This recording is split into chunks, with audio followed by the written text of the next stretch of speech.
on blast. And we are live. This is the Wrap It Up on Blast Raps post-game show. As always, my name is Sheldon Alexander. Thank you for joining me here again.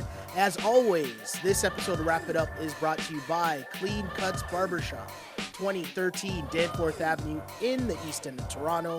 Clean Cuts, the multicultural barbers that will always keep you fresh for any and all occasions.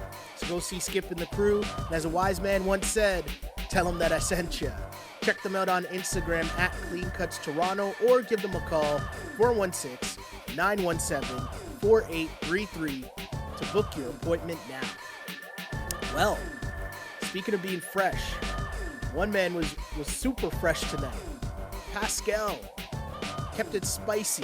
Huge win for the Toronto Raptors. Again, thank you guys for joining me on this episode of Wrap It Up. Pascal Siakam, clearly the story of tonight's game as the Raptors head into the break on a high note, and we will try to do the same here on the Wrap It Up podcast. Again, my name is Sheldon Alexander. Thank you to the people joining on Twitter live after each and every game at Shell Alexander. Click the link. You'll end up on Periscope. You can send in your questions, your comments, all that fun stuff. Show all your love for Pascal Siakam there, or you can also do it live on another feed, which is on Instagram at Sheldon Alexander. But if you're more of a podcast person, you prefer the treadmill, you prefer listening on your commute the next day, or if you're like my guy Dunlop on the drive home after some late night soccer, we become a podcast, which you can find on iTunes, SoundCloud, Google Play, all that fun stuff. Just search On Blast Podcast. You'll find this feed of the Wrap It Up post-game show. And of course, huge shout out to the YouTube community, the YouTube people holding us down. Numbers are blowing up there. Really appreciate all the love, continued love and support of the podcast projects here on the On Blast Podcast Network. And you know what? Huge shout out to Pascal Siakam. But I'm going to take it a step further and say huge shout out to Masai Ujiri, right? Because it wasn't too long ago. Trade deadline was around. There was a bunch of names being floated. One name in particular, Anthony Davis. And hey, I was here on this podcast saying I would give up anyone not named Kawhi Leonard for Anthony Davis. I still stand by that. One thing I also stand by was the fact that I said, hey, Mr. Masai Ujiri is smarter than all of us, right? We know that. There's no hiding around that. There's no gimmicks around that. It's just super facts. Masai Ujiri knows what he's doing. It was rumored, it came out, Adrian Wojnarowski reported that Pascal and OG, let me rephrase that. He mentioned that he didn't want to give up Pascal or OG in what they were calling a win-now move, right? They weren't even on the table. Masai wanted to keep both of those kids. He feels good about finding those lottery gems, let's say, or not in the lottery gems. And he wanted to keep those guys. Masai made it work. He found a way to do both. Gasol is still the win-now move. He still has Pascal and OG. And, hey, let's be serious. The lesson here, trust Masai. He knows what he's doing. And what Pascal Siakam can turn into next year or the year after, I don't know. But the future looks very, very bright. And it looked massively bright tonight in a game where he drops 44-10 against the Washington Wizards. Again, Pascal Siakam, 44 points, 10 rebounds on 15 of 25 shooting. He had 30 points. 30 of his 44 points came in the second half. There's no beating around the bush. That's just gangster work, right? Like, that is just Pascal Siakam taking advantage of an opportunity where, hey, Kawhi Leonard's not in the lineup again. You're looking at a situation where they need the scoring to replace the 27 a night that Kawhi Leonard's been putting up. So you need Pascal scoring. The opportunities are going to be there for him to score. And hey, it's an opportunity to take advantage of a situation against a Wizards team that's going nowhere, but still have some solid vets on that team, right? Solid NBA players, Ariza, Bradley Beal, Jeff Green, like solid NBA players. But hey, it's a good opportunity for Pascal to cook, and he did. What a great game. And you know what? There's a bunch of people already chiming in because I always see comments, and it's funny. And here's the thing, Raptors fans, okay? Just because I said, hey, we can give up Pascal Siakam for Anthony Davis, and Pascal Siakam scores 44 points against the Wizards, that doesn't change my opinion.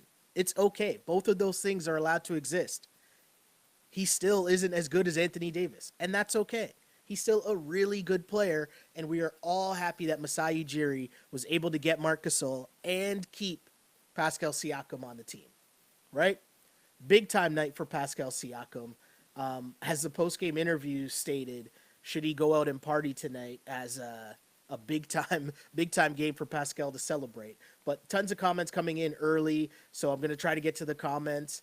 And first comment here says, where are the Siakam haters at? I don't know who the Siakam haters are. I don't know that they exist because there's not much to hate on in terms of Pascal Siakam's game. And a big shout has to go out to Kyle Lowry in this game as well. Because the way that this game started, Kyle Lowry came out early. First 3 possessions, it was Kyle Lowry off the steal, finds Pascal. Next possession, Kyle Lowry, fast break, alley-oop to Danny Green. Next possession, same thing. He tried to toss it up to Pascal. Like, the point is, Kyle Lowry came out, and he tried to set the tone super early, get the Raptors out, get some pace set to this game, get them out and running. And when Kyle Lowry does that, that is when this Raptors team is at its best, right? Because Pascal Siakam, we know, he's all energy all the time. And when Kyle Lowry is focused on getting him the ball, rewarding his hustle, rewarding him leaking out, that's when this team is cooking. And he got Pascal some easy buckets early. And then from there, hey, once you're feeling it, just keep cooking, right? The Raptors looked really good early in this game. We'll get to Jeremy Lin in a sec, but the way that Siakam was able to just carry out the scoring and continue that same pace throughout, and 30 points in the second half, 30 points. You saw a bit of everything too, because you saw everything from his game. I mentioned the Pascal being able to get out and run and get it in transition, get the points there, but he stepped out and he was shooting the 3 with confidence, 4 or 5 from 3. And once you get those early layups, you hear dudes talk about it all the time. You get those early layups, you get a chance to see the ball go through the rim, and all of a sudden, guess what? Your jump shot starts falling too. And he was shooting that shot in rhythm, with confidence, no hesitation at all. Again, Pascal Siakam, he couldn't shoot threes, 2 years ago? Last year, it's not like his three-point shooting was reliable. And now you're having a game where you're going for 44 points and shooting 4 or 5 from 3. That's incredible.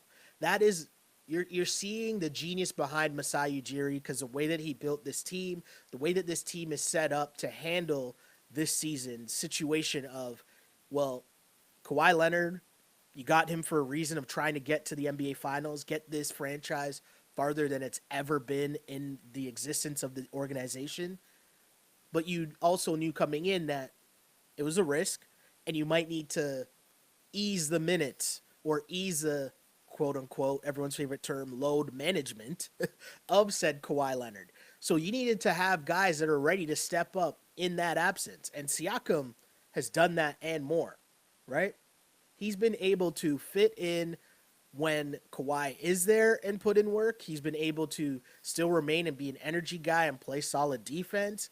And then, obviously, when Kawhi's not there, what was the game? Was it against the Suns?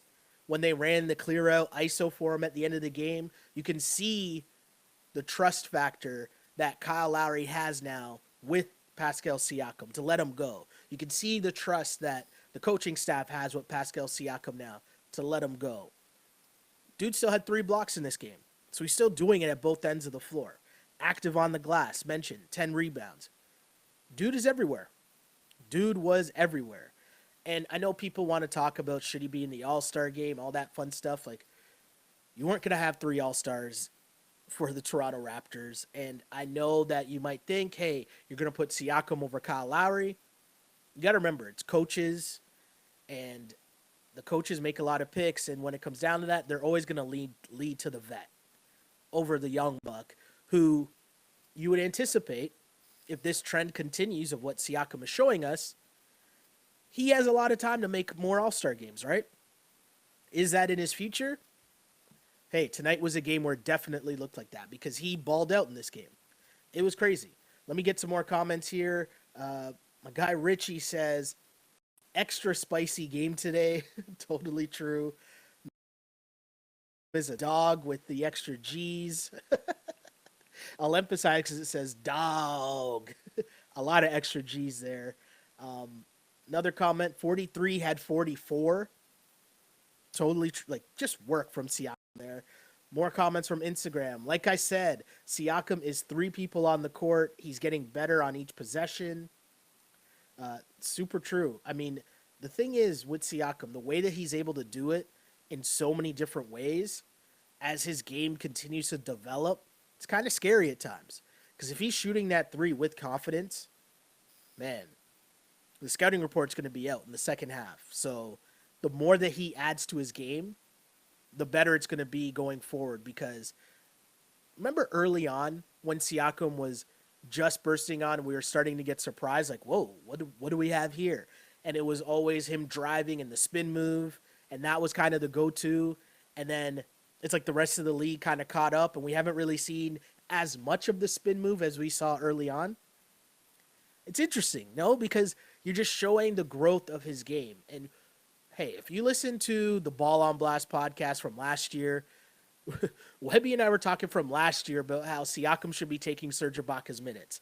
It's funny how this year has turned out because, yeah, Siakam's gotten more minutes, but Serge also has had a monster year as well. But the thing was, even from last season, you saw the flashes. You saw the glimpses of what Pascal Siakam can do. Nobody knew where this was going. And I mean, you're going to have people now that are going to try to play the hindsight game saying like, oh, we all saw this coming. Which is funny because out of Nick Nurse's own mouth, and Nick Nurse is a guy who, is noted to have worked with the bench mob from the get-go to like know what these guys can do. Nick Nurse is on the record as saying on the Danny Green show, on the Danny Green podcast, he said he thought this year would be the year for Siakam, but he thought it was going to come maybe in February, somewhere around the All-Star break, after the All-Star break. He thought that's when the Siakam come-up was going to happen. He didn't expect it to happen that soon or as soon as it did. And, hey, man, it's crazy. It is incredible what this kid showed you and what he continues to show and how his game continues to develop. And one thing, they talked about it on the broadcast too.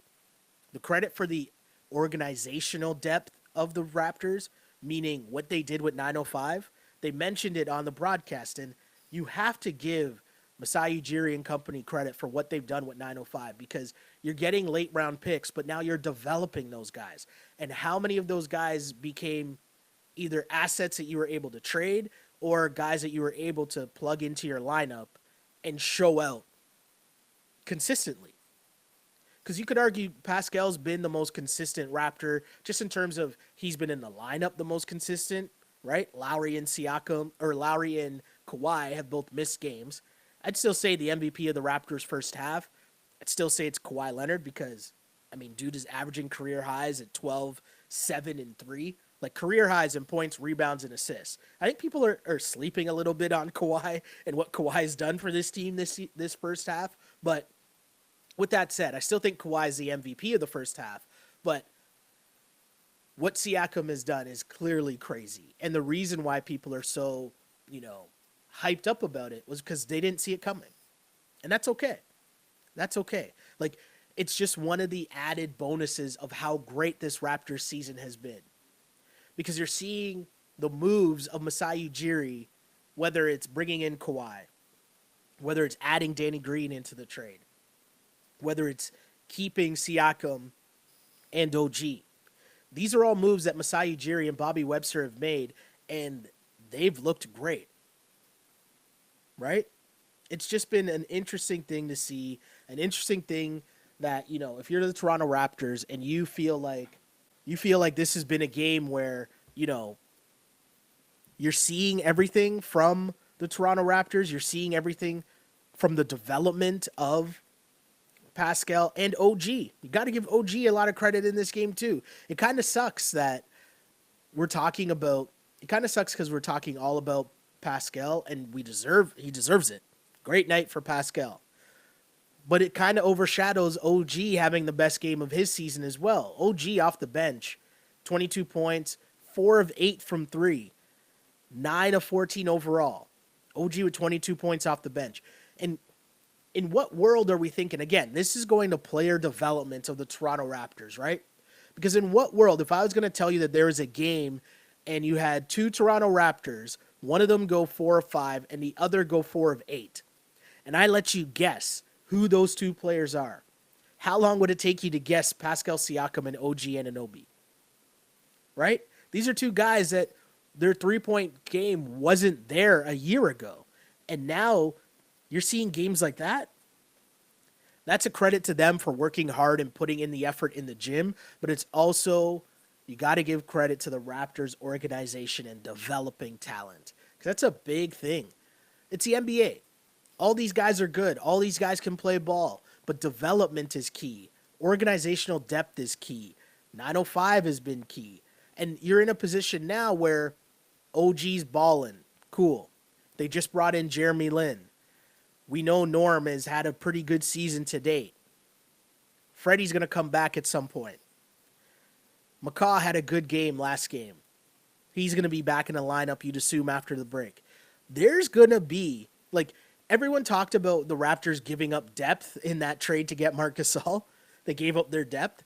There's going to still be such a battle for minutes off the bench for this Toronto Raptors team. It's going to be incredible, right? And these guys are going to have to work hard and continue to improve and, you know, bust their ass every night. Every time you step on the court, you're going to have to go all out because you're going to be playing for minutes in the playoffs. And if you don't have it on any given night, there's somebody waiting to steal your minutes.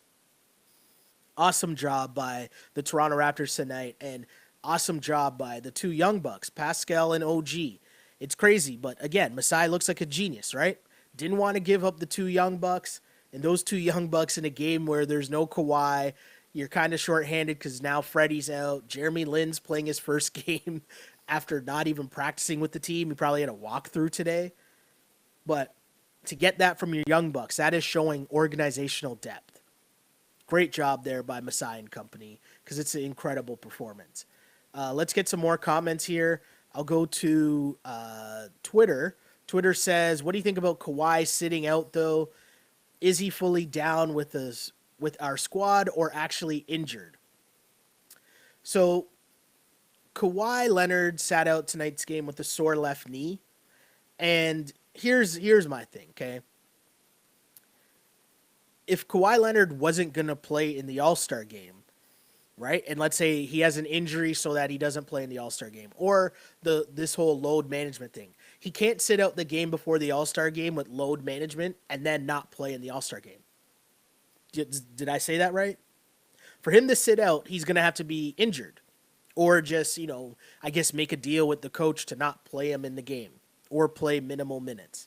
But I think it's just leaving your options open by having him sit out this game with a sore knee, right? Because you can explain him not playing in the All-Star game if he missed the game before the All-Star game with a sore knee. If it was load management, meaning he's just resting, and that's what he was out of the lineup with, well, that then means you're going to have to answer some questions to someone along the way, whether it's Adam Silver, whether it's whoever. You know what I mean? Does that make sense?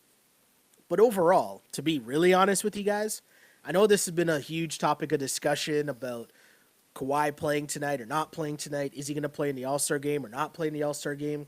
To be really honest, I don't care. As long as Kawhi Leonard plays once the postseason comes around and game 1 and you can tell me that he feels healthy, I don't care. Again, the games that he has played this season, Kawhi Leonard is averaging career highs in points, rebounds, and assists. That's incredible. So if he wants to take every other game off, and it's not even that bad. He's missed, 10 games this year? Maybe a couple more than that. But my point is, if he wants to miss games here or there, guys, the goal of this season with Kawhi Leonard is to make sure that he's healthy for the playoffs, make a deep run in said playoffs, and hopefully re-sign him in the offseason. One thing that might help you re-sign him in the offseason is help his body along the way during the year. Do you really need Kawhi Leonard against the lowly Washington Wizards? Right? Normally, if John Wall's there and the Wizards are competing and the Wizards are a team that you might have to face in the playoffs and they're battling and playing hard and they're at full strength, and if Kawhi sits that game, okay, cool. You might have me there. But the Wizards are getting ready for the lottery. The Raptors are trying to get ready for the NBA Finals. I don't care if Kawhi plays in the All-Star game or if he plays in this game tonight against the Wizards, as long as they need to make sure that he is totally fine, Hundo P, for game 1 of the NBA playoffs. Nothing else matters to me other than that. And once that comes around, and if Kawhi is just cooking come playoff time, no problem. They make a deep run. Because remember, your best sales pitch to Kawhi Leonard is making the NBA Finals. That's your best pitch. How do you lead him to the playoffs? Well, if he says he needs a rest, or if you get a glimpse or a feeling, an inkling that he might need a rest or need a bit of a break, or you have a chance to give him a full week off because the Raptors don't play again until next Friday, you do that. So you guys let me know what you think. If you guys disagree, that's totally cool. As I said, this is a discussion. It's not right or wrong. It's a discussion. So let me know. Do you guys care if Kawhi Leonard, does it matter to you that he didn't play tonight? And then would you be upset if Kawhi Leonard played in the All-Star game this Sunday? Let me know what you think, and I'll read those comments later on in the show. But let's get to more comments here on Twitter. Kawhi is beasting this year. Just lately, I feel like he's not sold on our team. Hope I'm just paranoid. I'm going to say you're paranoid because nobody knows. Like, who knows what Kawhi Leonard is feeling? And we don't know. Nick Nurse doesn't know. Masai doesn't know. Who knows, right? Like, to me, it's just a thing where we have no idea what is going on with Kawhi Leonard. Nobody knows Kawhi Leonard, or knows, like, reporters don't know. Fans don't know. Who knows? I just think he's a baller and he wants to play. And I feel like when the chips are down, when it comes to playoff time, he's going to be ready. But until then, whatever, guys. Remember, nothing is going to matter if he signs. If he re-signs in Toronto, all these things about load management, all the load management jokes, all these things about, oh, is he on the bench or not on the bench? All those things aren't going to matter because you're not going to care as long as he signs. And again, the best way to get him to sign is to make sure that he's healthy come playoff time and the Raptors make a deep run. Let's see more comments though. Kawhi can't do this in the second half of the season. First half, sure, but time to get on the court. Interesting. Someone says, as long as he's engaged for the playoffs, I don't care how much he sits. Just seems to be resting so much. I think the most telling thing was, where were the Raptors? I think they were in Houston. And Kawhi had an interesting, it was Houston for sure. But he had an interesting back and forth with the media where he kind of talked about how much he appreciated how the Raptors have helped him along this season in terms of them understanding that he only played 9 games last year. And for a guy who, because remember, Kawhi Leonard isn't LeBron James.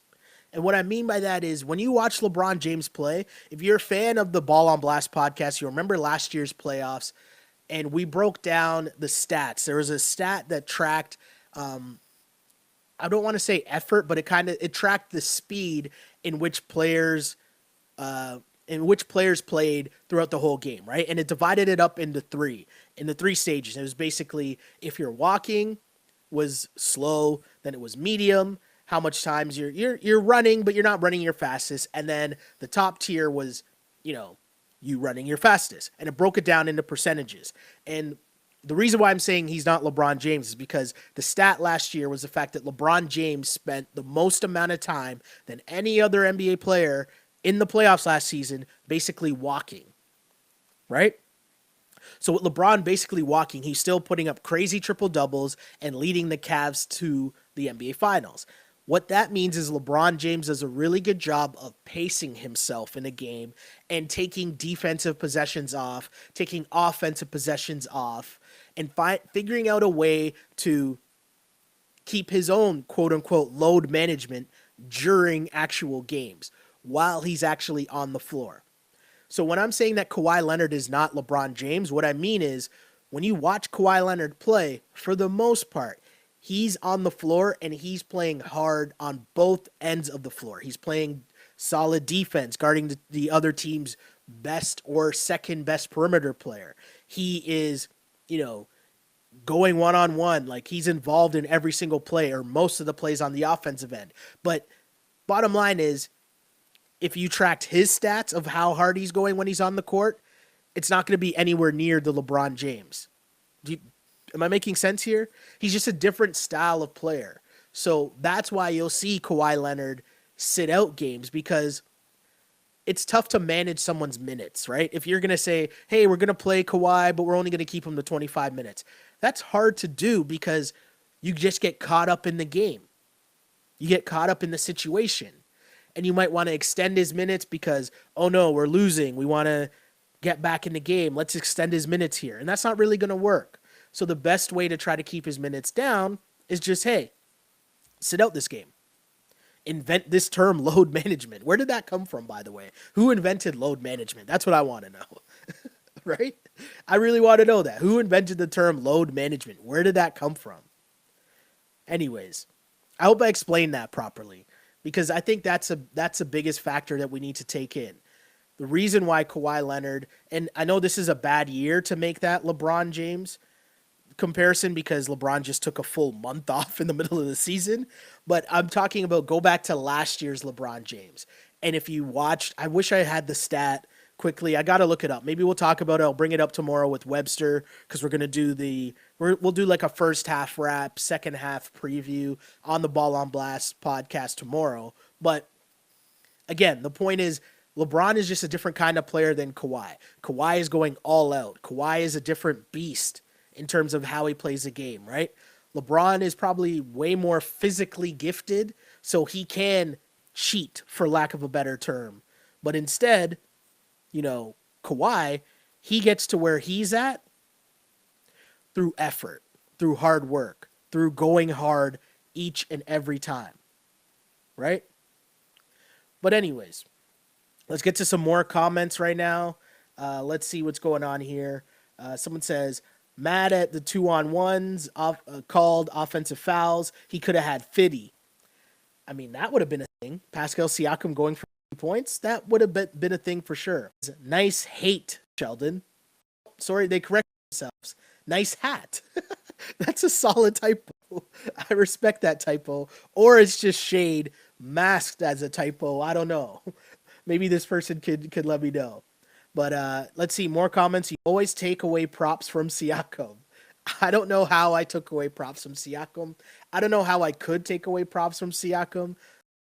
44 and 10 in an NBA game. There's no way to take away props. I don't know. But explain to me. That's cool. I'm excited.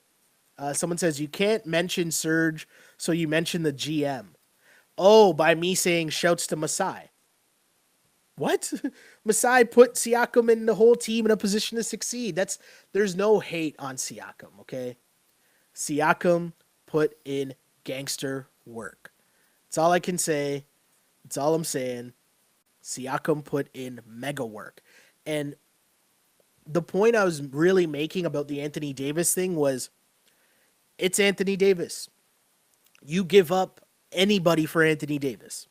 And Masai, the reason why Masai is because he's such a G that he figured out a way that he could continue this both sides of the fence in terms of reloading his team, right? Not rebuilding, but reloading his team, upgrading his team while not giving away the future of his team. I'm just giving props to Masai. I'm not taking anything away from what Siakam did. More comments here on Instagram. Spicy P is so impressive. He broke his career high 7 times already. That's crazy. And I mean, work, right? Someone else says on Instagram, Masai deserves a statue. Totally agree with that. Build Masai whatever he wants. Masai could run for mayor. I mean, he could run for prime minister. He could definitely run for premier of Ontario. I'll just say that and let you. Yeah, I'm just gonna leave that one alone. Someone else on Instagram says, "Great bounce back from OG tonight. Picked up for Norm." Yeah, it was interesting, because Norman Powell got the start, and I found it kind of. Norm got the start, and Norm kind of seemed gassed up early. He took like 2 open threes. I think he went 0 for 5 from 3. But early on in the game, he had some really, really open looks, wide open looks. And they didn't fall for him. And that just kind of set up a tough night for Norm. But he battled through and, as always, found other ways to contribute because Norm always is active, right? So he still found a way to get 4 rebounds, get you 4 assists, got a steal. Not mad at Norman Powell at all. I know he battled through a tough shooting night. But the reason why I appreciate what Norman Powell does for this team is because even if his shot's not falling, he's still going to play defense. He's still going to be going hard. Sometimes it's a little out of control. Yeah.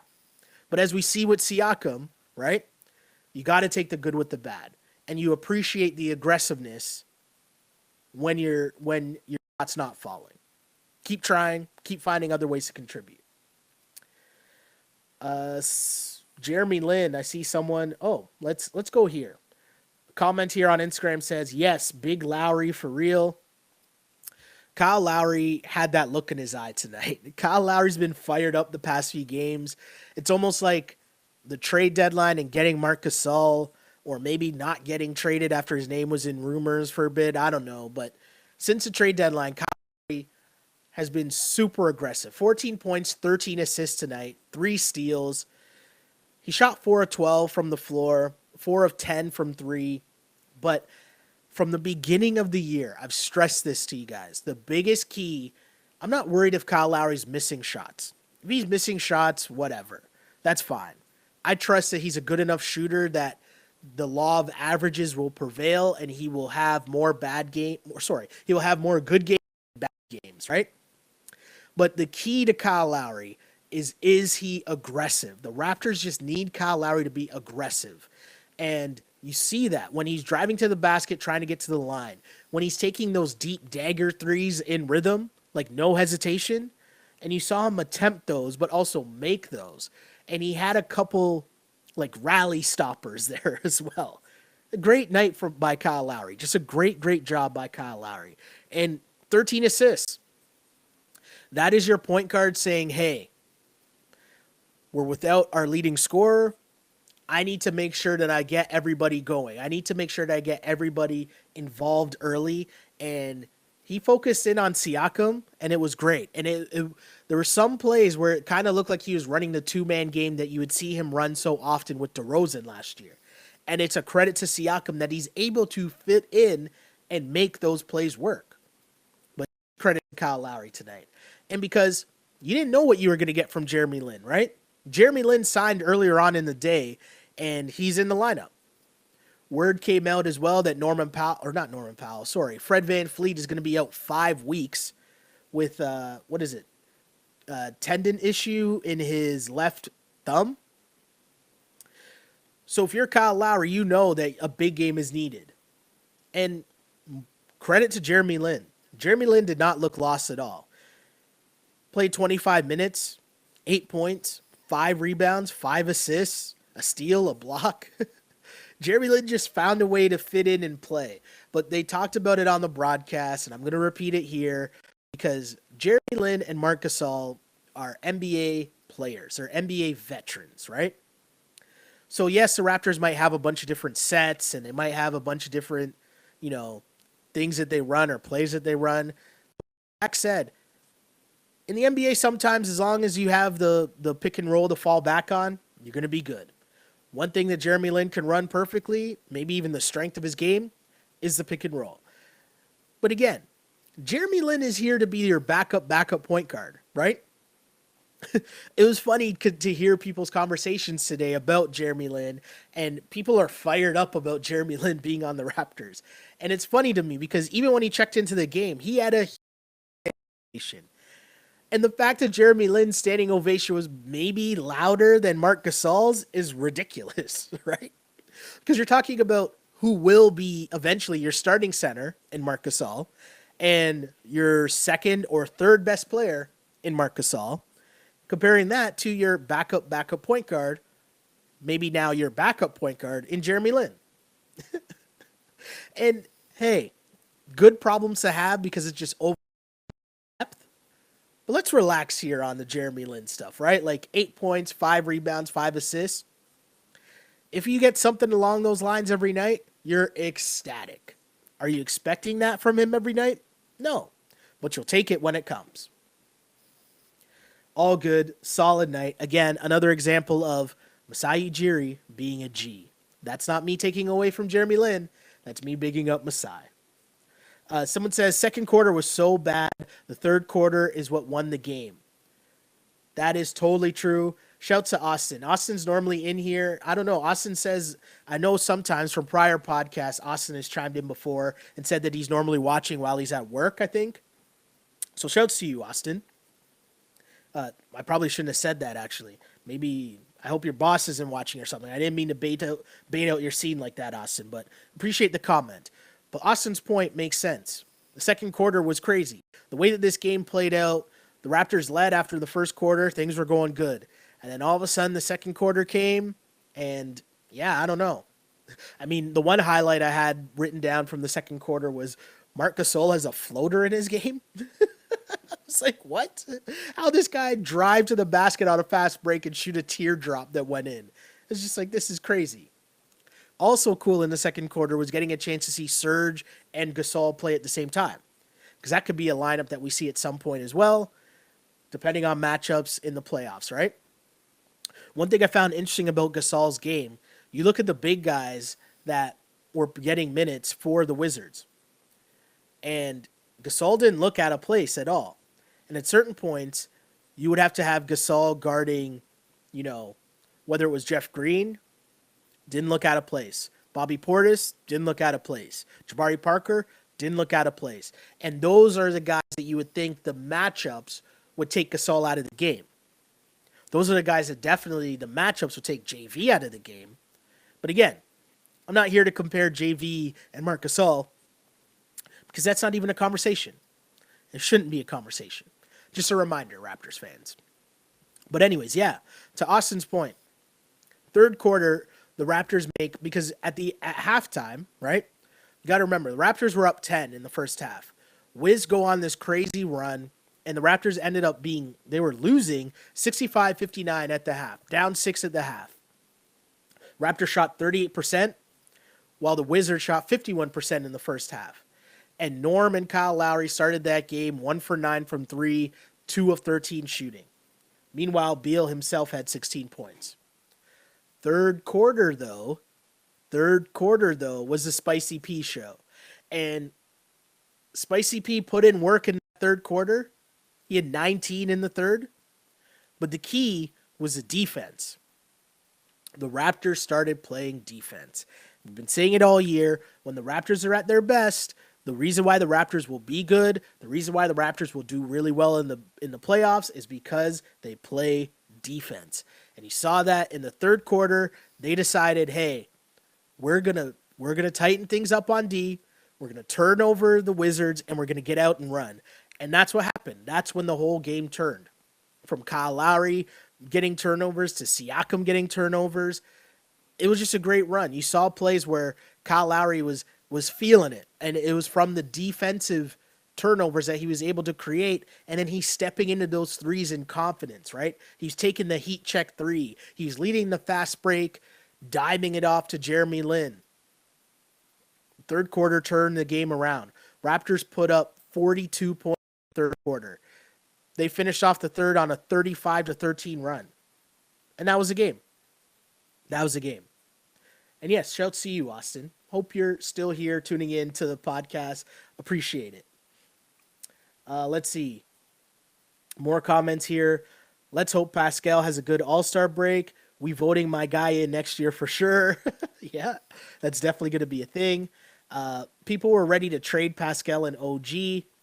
I think people to on that. People are ready to trade Pascal and OG for Anthony Davis. I remember the Bradley Beal talks were on the table, and I said I would seriously consider it.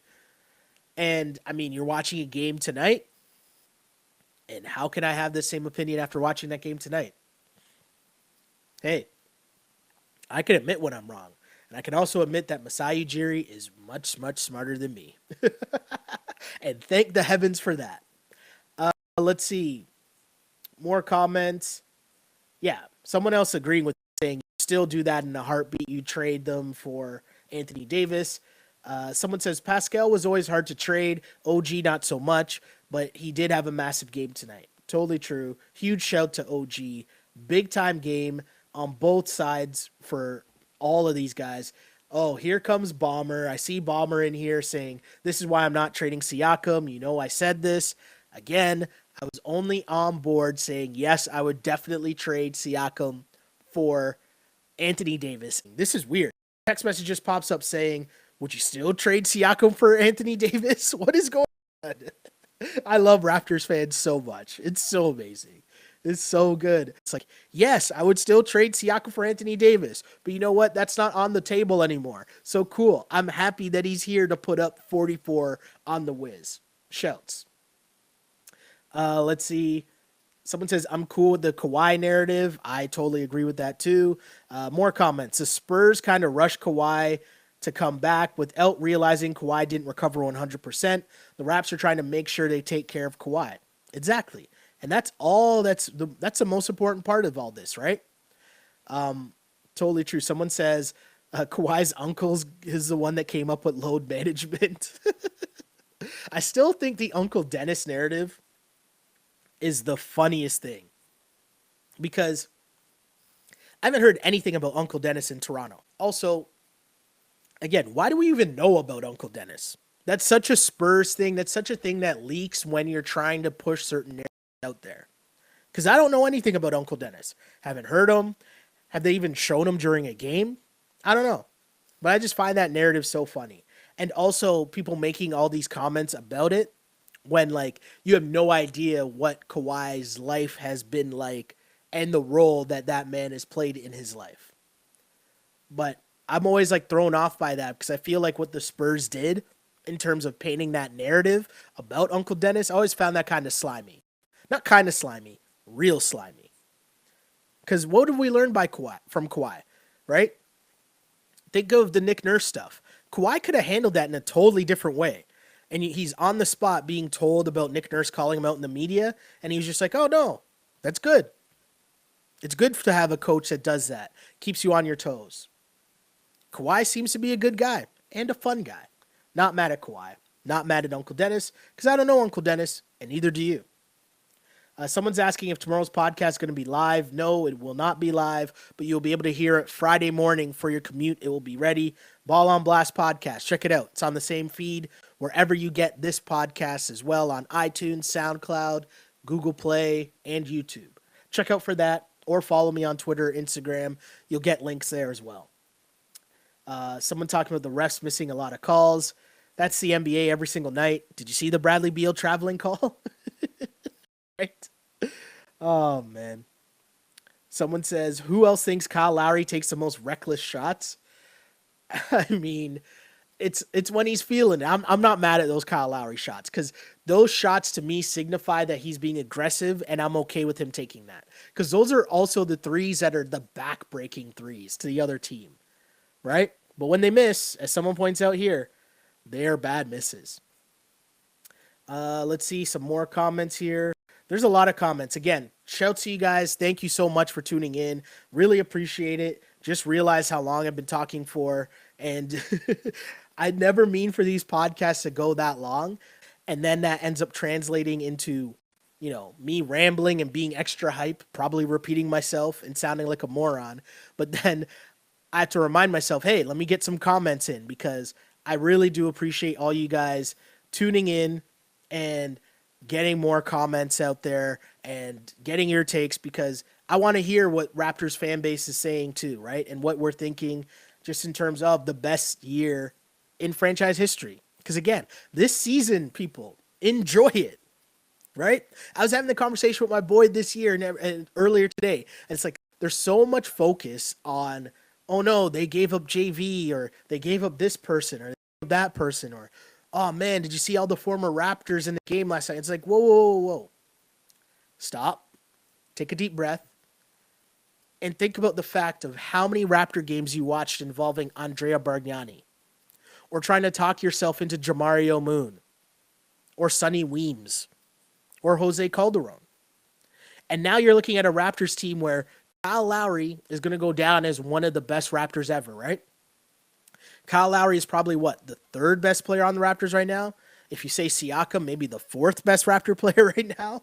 Like, that to me is where we're at in terms of the Raptors season. Sit back, enjoy this, because this is incredible.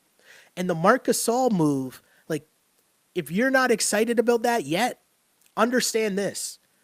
Marc Gasol joining the Raptors roster, it dropped everyone down a peg. What I mean by that is wherever you slot him in terms of who you think are the most important Raptors, right? All it means is it's less of a load that Kyle Lowry has to carry every night. Because before Gasol, you needed one of Kyle Lowry or Pascal or Serge to get you 20 to 25. You needed that to win. And if you didn't, you were going to take an L. Or Kawhi had to drop 40. But now you add in Marc Gasol. Once he gets acclimated and he's getting his full 25, 30 minutes, I'll say 30 minutes a night, and he's starting, you can plug him in for 15 to 20, probably closer to 20 a night. You can take that. And now that lessens a burden on Kyle Lowry, that lessens a burden on Siakam, who's still a kid, right? He's improving and he's doing great, but he's still a kid, and the playoffs is a different battle. But it also lessens the burden on Serge Ibaka as well, right? So what I mean by that is Gasol being a huge part of this team means that now the Kyle Lowry in spurts that I was talking about, you can really see that. He doesn't have to bang around and go super hard every single night, every single play, every single moment. And that back might become less of an issue because there's less wear and tear, because now you have Marc Gasol to create more plays, to score that extra 5 points a game that we were all looking at Kyle Lowry to score and be the team's second best scorer. Now that pressure isn't there for Kyle Lowry to be the team's second leading scorer at all. And that's just a great situation to be in. Because again, this by far is the best Raptors team we've ever seen. Gasol is, would we argue Gasol is the best center to ever play for the Raptors? Who else is in that conversation? Antonio Davis? Right? Camby wasn't really a thing yet. No? Am I forgetting someone? But my point is, you have Marc Gasol, you have Kawhi Leonard, and you have Kyle Lowry. All on the same team at the same time. Enjoy this season. Enjoy it. Don't get caught up on, oh, it's Jeremy Lin, what did we have to give up? Or how much are we into the luxury tax? All those things don't matter because you're going to be happy and hyped up and cheering come playoff time. That's all I'm saying. That's all I'm saying. So enjoy this. Hopefully you enjoyed this podcast as well, as I really do need to wrap this up because, we've been going now for 50 minutes. But thanks for sticking around and really appreciate it. And again, you can catch this podcast as well as the Ball on Blast podcast, which I do with my guy, Andrew Webster. We record it Thursday nights. Most of the time you'll be able to find it Friday mornings. And that podcast ends up being an NBA-wide discussion, not just the Raptors. So you can find that, the Ball on Blast podcast, as well as this podcast, the Wrap It Up podcast, under the same feed. And again, appreciate you guys joining me after each and every Raptor game on this Wrap It Up podcast. Follow me on Twitter at Shell Alexander, on Instagram at Sheldon Alexander. Really appreciate all the feedback. Really appreciate you guys sharing the podcast, liking it, and subscribing it. Really appreciate it because it helps so much. It helps grow the conversation. And we just wanted to create a platform for basketball fans in this country that you can go to each and every day after each and every game to talk about this team. Because again, it's the best team in franchise history, right?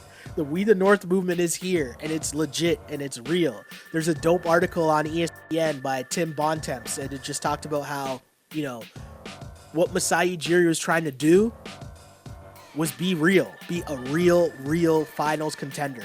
And the Raptors are right there because that team is deep. That team has veterans.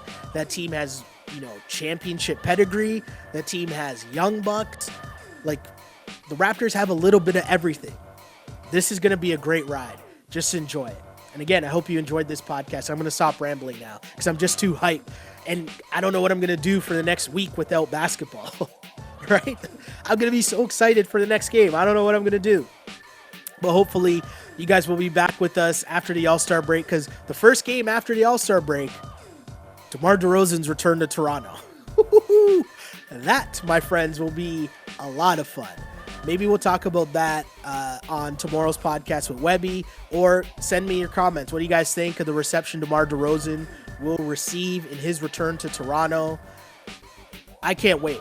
That is going to be a massive game, especially how the Raptors came out in the last game when they played the Spurs. They got the shit kicked out of them. Let's be honest. So DeMar's return, the crowd's going to be hyped. DeMar's going to be hyped. That's going to be a real fun one. So on this Wrap It Up podcast, I'll see you guys next week. Enjoy the week off. Enjoy the All-Star game. Don't worry about whether Kawhi plays or not, because it doesn't really matter. Just enjoy it. Again, thank you for enjoying the Wrap It Up podcast. My name is Sheldon Alexander, and as I always say, I used to pray for times like this to rhyme like this. This is the Wrap It Up on Blast Raps postgame show. As always, unpolished and unapologetic. Until next time, see ya.